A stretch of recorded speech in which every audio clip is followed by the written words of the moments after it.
नमस्कार विद्यार्थी मित्रांनो तसेच पालक, तुम्हाला सर्वांना माहितीच आहे की बघा AA-CCC ची नोटीस आलेली आहे। कालपासून त्याचे रजिस्ट्रेशन सुद्धा चालू झालेले आहे।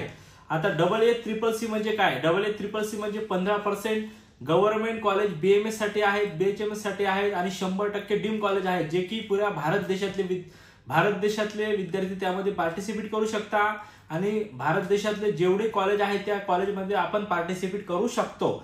तर हे कोणत्या विद्यार्थ्यांनी रजिस्ट्रेशन केलं पाहिजे आणि कोणत्या विद्यार्थ्यांना याचा बेनिफिट होऊ शकतो? ओके, हे बघा, आता अशा विद्यार्थ्यांना याचा बेनिफिट होऊ शकतो ज्या विद्यार्थ्यांना 250+ मार्क्स, 250च्या कमी मार्क्स आहेत, 220-230 मार्क्स आहेत, पण बजेट डीमचं सुद्धा बजेट आहे। For example Pravara medical college deem college, Pravara असेल, DY असेल, भारती असेल, दत्ता मेघे असेल, ETC अदर जे काही डीम कॉलेज म्हणजे 100% प्रायव्हेट असेल, पण त्यांचं बजेट असेल, बरोबर आहे, कारण की कॅटेगरी बेनिफिट वगैरे तिथे मिळत नाही, पण स्टँडर्ड क्वालिटी पाहिजे, एज्युकेशन चांगलं पाहिजे, कॅम्पस मोठा पाहिजे, पण बजेट एक 5 ते 6 लाख रुपये पर इयर आहे, तर असे विद्यार्थी तिथं पार्टिसिपेट करू शकता।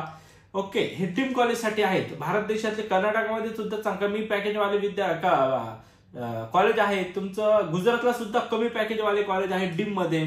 BMS साठी बोलतोय मी, BHMS साठी सुद्धा कमीत कमी खर्चामध्ये ऍडमिशन होतं तुमचं, आणि हे आहे डीम साठी। मग आता जे 15% गव्हर्नमेंट आहे त्या अशा विद्यार्थ्यांनी कोणी पार्टिसिपेट केलं पाहिजे ज्याला 350+ स्कोर आहे। ओके, 350+ स्कोर आहे, पण गव्हर्नमेंट कॉलेजेस पाहिजे। जर आता 350 वाला विद्यार्थी असेल तर त्याला महाराष्ट्रात सीट ही स्टेट कोट्यामधून मिळणार नाही, पण अदर स्टेट साठी जर त्याला बाहेर जाण्याची तयारी असेल, ओके, बाहेर स्टेट मध्ये जर जाण्याची तयारी असेल किंवा 15% मधून महाराष्ट्रामध्ये जर ऍडमिशन करायचं असेल तर रजिस्ट्रेशन तो करू शकतो, पार्टिसिपेट होऊ शकतो, ज्याचं मेरिट थोडंफार कमी जात असतं, कारण की प्रत्येक विद्यार्थ्यांनी प्रत्येक स्टेट मधला विद्यार्थी जो आहे त्याला असं वाटतं जे 85% जे सीट आहेत ह्या त्या स्टेटसाठी असतात, स्टेट डोमिसाईल, आणि 15% मध्ये अदर विद्यार्थी पार्टिसिपेट करू शकतो आणि 15% मध्ये आपण सुद्धा बाहेर जाऊ शकतो। प्रत्येकाचा एकच गैरसमज असतो आणि एकच त्याची मेंटॅलिटी असते की आपण 85 मधून जर आपल्याला सीट मिळत असेल तर आपण बाहेर जायचं कशाला, पण तेही तेवढंच खरं आहे।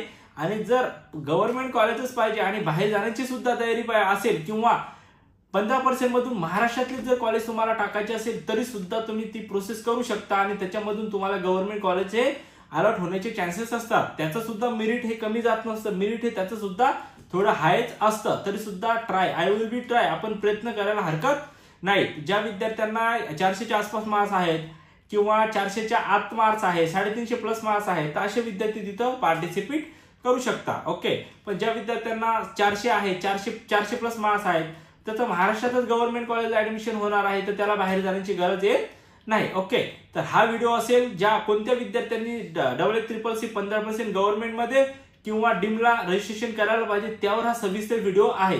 खरंच व्हिडिओ जर महत्त्वपूर्ण वाटला असेल तर तुमच्या गरजू मित्रांपर्यंत नक्की शेअर करा, जेणेकरून त्यांना या व्हिडिओचा बेनिफिट होईल। आणि आतापर्यंत जर तुम्ही चॅनलला सबस्क्राईब केलं नसेल तर चॅनलला सबस्क्राईब करून ठेवा, जेणेकरून महत्त्वपूर्ण जी आम्ही अपडेट टाकू ही तुमच्यापर्यंत पोहोचेल। ओके, जर खरंच व्हिडिओ महत्त्वपूर्ण वाटला असेल तर तुमच्या गरजू मित्रांपर्यंत एक वेळेस नक्की शेअर करा।